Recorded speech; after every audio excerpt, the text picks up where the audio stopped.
Ready, start.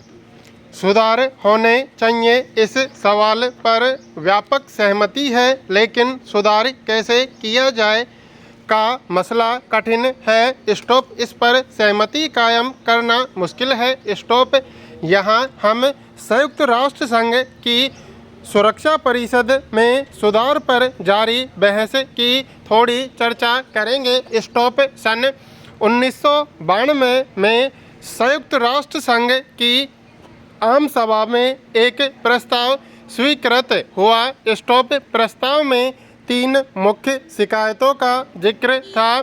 सुरक्षा परिषद अब राजनीतिक वास्तविकताओं की नुमाइंदगी नहीं करती। स्टॉप, इसके फैसलों पर पश्चिमी मूल्यों और हितों की छाप होती है और इन फैसलों पर चंद देशों का दबदबा होता है। स्टॉप, सुरक्षा परिषद में बराबर का प्रतिनिधित्व नहीं है। स्टॉप, संयुक्त राष्ट्र संघ के ढांचे में बदलाव की इन बढ़ती हुई मांगों के मद्देनज़र 1 जनवरी 1997 को संयुक्त राष्ट्र संघ के महासचिव कोफी अन्नान ने जांच शुरू करवाई कि सुधार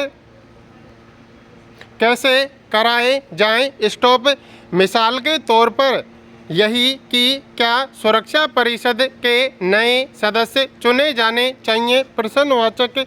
इसके बाद के सालों में सुरक्षा परिषद की स्थायी और अस्थायी सदस्यता के लिए मानदंड सुझाए गए। स्टॉप, इनमें से कुछ निम्नलिखित हैं। स्टॉप, सुझाव आए कि एक नए सदस्य को बड़ी आर्थिक ताकत होना चाहिए। स्टॉप, बड़ी सैन्य ताकत होना चाहिए। स्टॉप, संयुक्त राष्ट्र संघ के बजट में ऐसे देश का योगदान ज़्यादा हो। स्टॉप, आबादी के लिहाज से बड़ा राष्ट्र हो। स्टॉप, ऐसा देश जो लोकतंत्र और मानवाधिकारों का सम्मान करता हो। स्टॉप, यह देश ऐसा हो कि अपने भूगोल, अर्थव्यवस्था और सांस्कृतिक के लिहाज से विश्व की विविधता की नुमाइंदगी करता हो।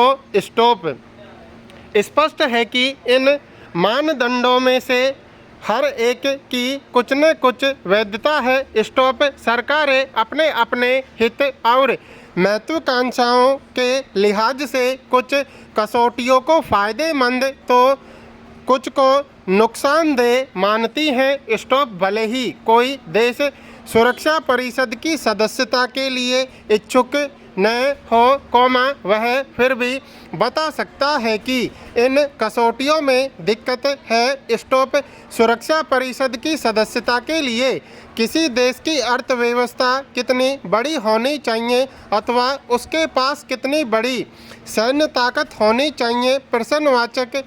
कोई राष्ट्र संयुक्त राष्ट्र संघ के बजट में कितना योगदान करे कि सुरक्षा परिषद की सदस्यता हासिल कर सके, प्रश्नवाचक।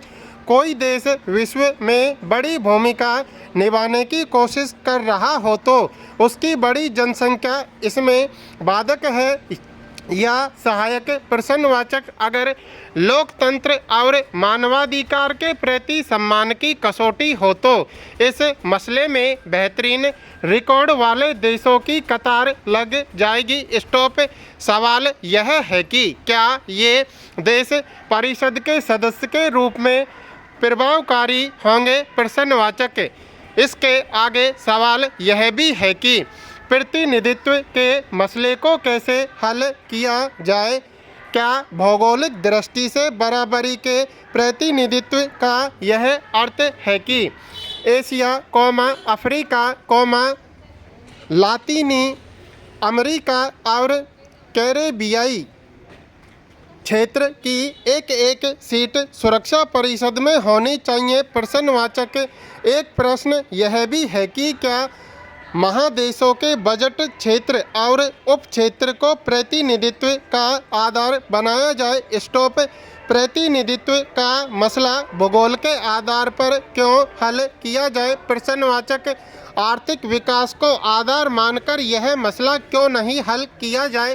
प्रश्नवाचक। अगर आर्थिक विकास को आधार माने तब भी कठिनाई है। स्टॉप।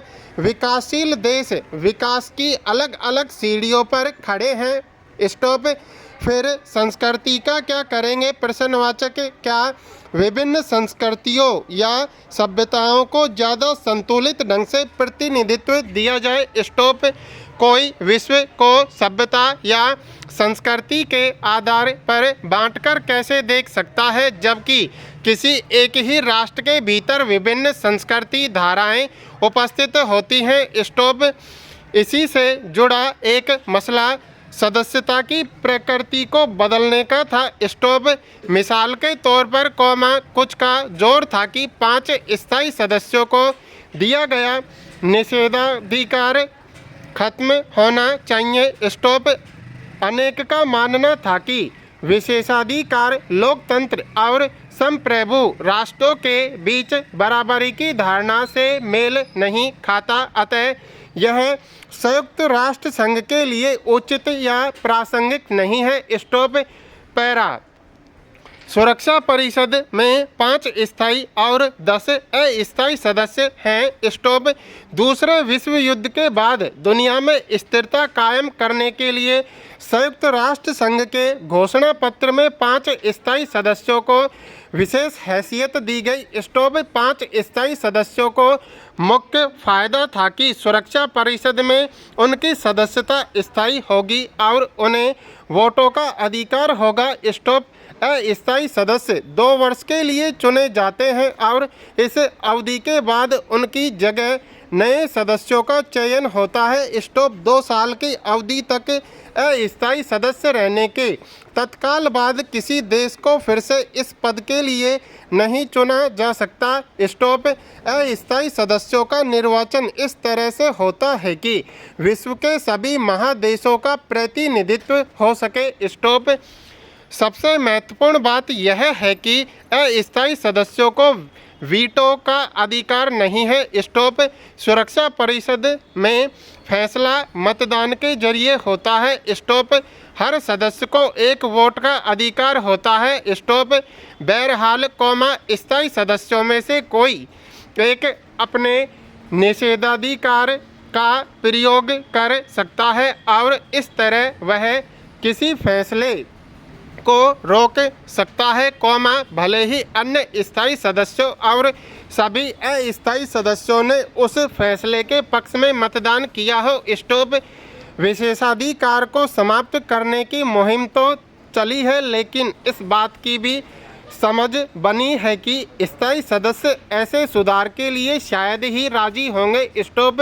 शीत युद्ध भले ही समाप्त हो गया हो, लेकिन संभव है कि विश्व अभी इतने आमूलचूल बदलाव के लिए तैयार न हो। स्टॉप। इस बात का खतरा है कि वीटो न हो तो सन 1945 के समान इस ताकतवर देशों की दिलचस्पी संयुक्त राष्ट्र संघ में न रहे, इससे बाहर रहकर वे अपनी रुचि के अनुसार काम करें और उनके जुड़ाव अथवा समर्थन के अभाव में यह संगठन प्रभावकारी न रह जाए। स्टॉप।